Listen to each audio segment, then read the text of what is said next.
Hello there, Reason people, PoohBear here, and welcome to my channel. This is going to be a semi-fast video, or fastish for me. It's going to be partially about Spectra, which is a free rack extension, and it's also going to be about my keyboard split, how I actually do my splitting, which one to go for first. So up on Reason Talk, as I say, the dev made this available free, might have been a couple of months back. I will admit I totally forgot about it, and some guys up in Reason Talk said, hey, we should run a competition where you just use this to, obviously for the main sounds and all that, and that competition is actually due to end in a couple of days' time. And I thought, oh, I wanted to do something in a way to say thanks to the dev for giving us this free synth. So back at Christmas time, that's going back a long time, isn't it? I released a little track, and I was always meant to do a follow-up on that track, because that track was actually created using just a combinator. And in fact, it was actually, most of it was actually created live using, I was playing live, and I had several splits actually going on my keyboards at the same time. And as I said, I was meant to do a follow-up video, and I failed. So this is going to be a little bit of that follow-up video. I suppose I'll make it a new one, but I'm going to be using Spectra as the main sound source when what I've built up, and I'm going to go through what I've built up and all the rest of it. So why do I use keyboard splits? So for example, this particular stack is a little bit of a special stack, and let me see if I can get my mouse on the right keyboard and see if we can scroll all the way down. I've got a zoom program. You may notice like I've got this little drum thing down here, and I've got some other weird little gump going on. And the reason I do that is because if I've got a keyboard and if there's no sounds wired up on this side at the moment, we'll load up a project with sounds. If I was to hit any key, we start the drums, and I let go, and after a few seconds it stops the drums. So this is my creative side, and this is how I do a lot of things. So I don't have to worry about stopping and starting the drums. I can just suddenly come along and I can just start playing at the top, do, whatever I'm playing. And then once I've stopped, the drums will stop, and I can obviously change that duration to either go for longer or for less. I always have a gap because I might go, oh, there's a chord, and maybe I want that chord, or I want that, so I'm giving myself a little bit of thinking time just between things, what I'm doing. But it is just a very, very handy workflow for me. So that's just a simple thing I do. And by the way, there's also other little things which I do as well. So when I'm holding the key down, sometimes I have it configured so that would, I don't know, is it on? Yeah, I've got that configured so this is actually on a hold. Sometimes I don't. So again, that gives me more chance to go off and think about other things without me having to hold the key down all the time. Of course, as long as I'm playing, it's going to hold until I sort of decide to let go. So I've split the keyboard. This is what I refer to as a two-way split, even though you're going to come down here and go, oh, there's a third as well. But musically, it's a two-way split. So at the moment, I have my leads at the top. This is my bass. And the third split I generally do, and on my Christmas video, let's say my last Christmas video, I had another split around about there, and this was actually going off like to some arpeggiator stuff, so I could actually play a chord in there. That was going off to arpeggiator, and then I was also catching the bass notes, which partially made up the arpeggiator. It was quite a kind of weird mix of what I was doing with that. But the main purpose I say I do all this is it allows me to go off and experiment and take all the sounds with me and to see if it sounds right. If not, and I'll show you what I'm talking about in a minute.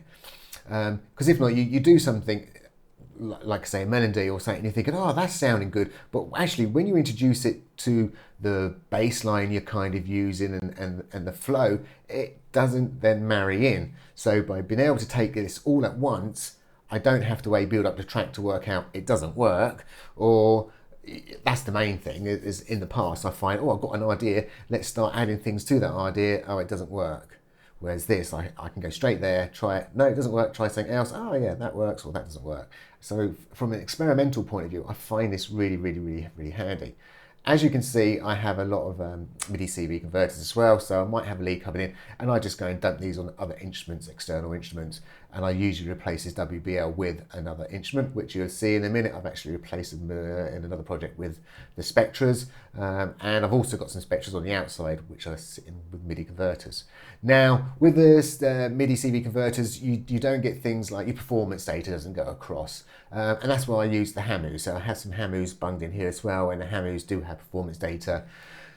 It's not always a simple case of, hey, here's a port it plugs into. You have to build up sometimes your own little mod matrix to make sure, say, you get the aftertouch working the way it should be working. That so it's not as clean cut as it can be, but you can always sort of drop the instrument again in here and make yourself another layer.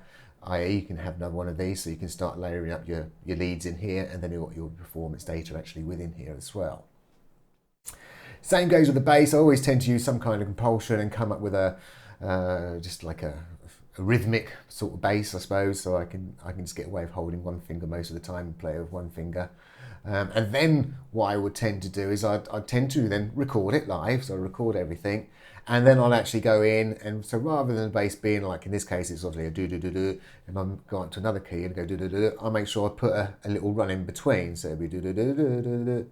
So just add some extra notes in or whatever it's going to be. So it feels like it is flowing more rather than going do-do-do, do-do-do, do-do-do. Let's have it so it's a bit more smooth going up and down. And again, so once it's gone through there, I can sort of split them sort of things off. And this one here is key switching. So I actually use Delta for key switching, so I can hit keys on my keyboard, and I tend to change drum patterns and bring other extra things in. And in fact, a common thing I do actually with one of these is I'm turning another delta on and off, but that delta's like controlling, say, the hi-hats or something on the drum pattern. So yeah, so I've got some key switching which I've got going on, and as I said, this very, very bottom bit is actually doing sending out the CV signal to turn on drums and things. So you don't actually have to have like a huge amp. You can have a redrum, you can have your drum patterns, and in fact in the project we're just about to look at, I actually used voltage modular to do my drum patterns with. Don't ask me why, but I did, but we'll have a look at that in a second. So let's jump across now to the other project.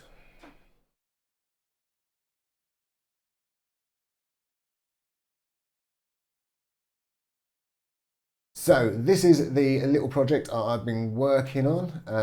Let's see if we can get zoomed in at the top here.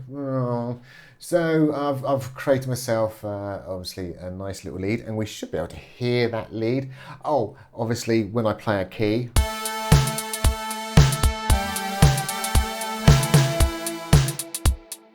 we're going to get drums all the time. A bit further down, I've got myself, so here we go, we've got myself a little bit more of a bass line here.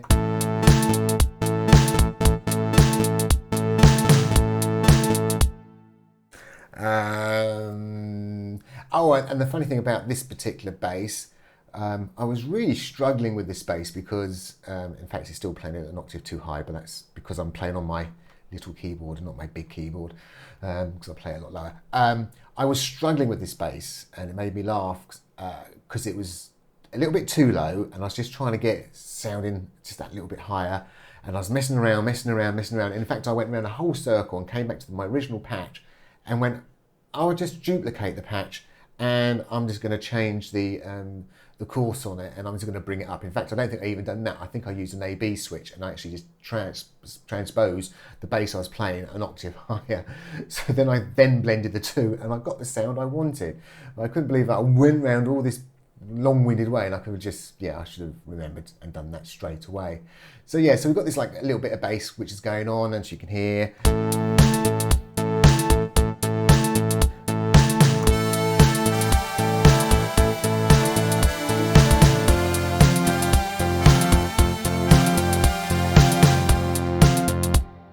And you can get some real nice sounds, I think, out of this little device. And by the way, this is such a small little piece I've done, because it's only going to actually involve like 3 Spectras. And yep, I'm doing my little 1-note stand. As I said, I'm using voltage modular for actually doing the drum pattern. So zoom out here, and oh, yeah.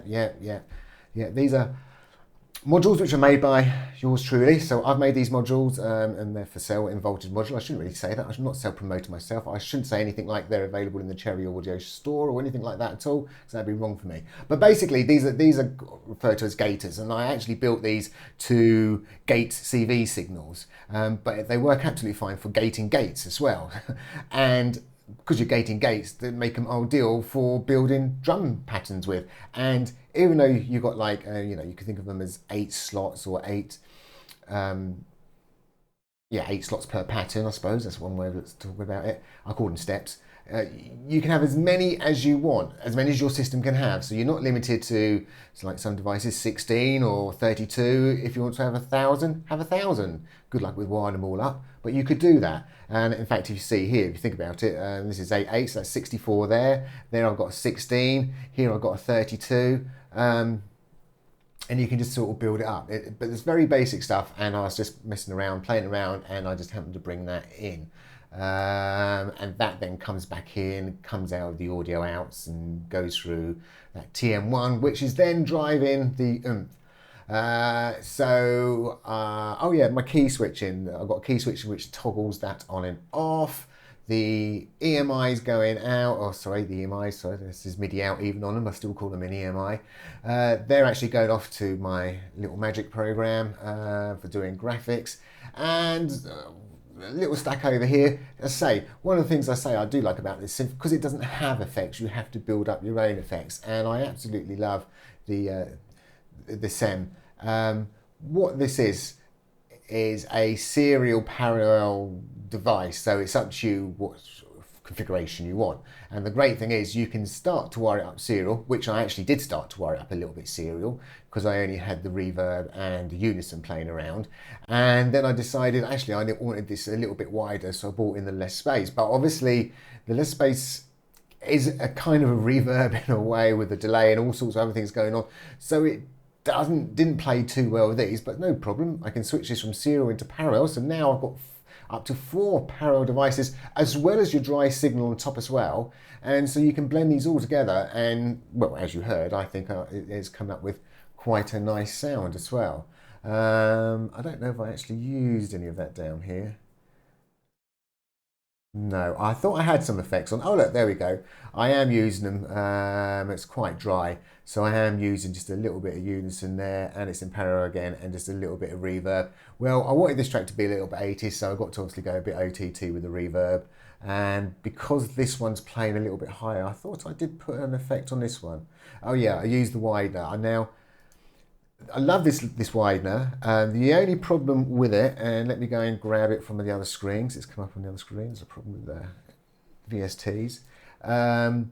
It's got quite a nice transient sound. You can't hear it. It's quite transparent sound, shall I say, rather than transparent sound. But when you start to go over the 100%, or especially over the 150, yeah, it starts to sound weird. But as you can see, I actually whacked it right up to a 187. But this is on the bass, so I just wanted to just widen the upper bass. So don't forget, I said I've got this real low bass and I've got a slightly higher bass, which I've merged. So it's the higher side I've actually made it sound a bit wider. So, as I said, I was going to really try and keep this as short as possible, and it's probably gone over time, and I'm going to run out of time because I said I gave myself 2 hours to put everything together, excluding rendering time, because my rendering time is humongous and I can leave it overnight and that doesn't count. So, yeah, this is, as I say, using something like a keyboard split really can speed up your workflow. It really speeds up my workflow, and it allows me to play freehand, and that's something I like to do. I like to play a bit of freestyle, just messing around, even if when I'm playing with sounds. As you know, I don't like write loads and loads of tracks, but I do like to just play a bit of freestyle. Yeah, and this is really a nice way of doing it. So let's me shut up and play you the actual track, what I thought I would put together. Right, bye for now.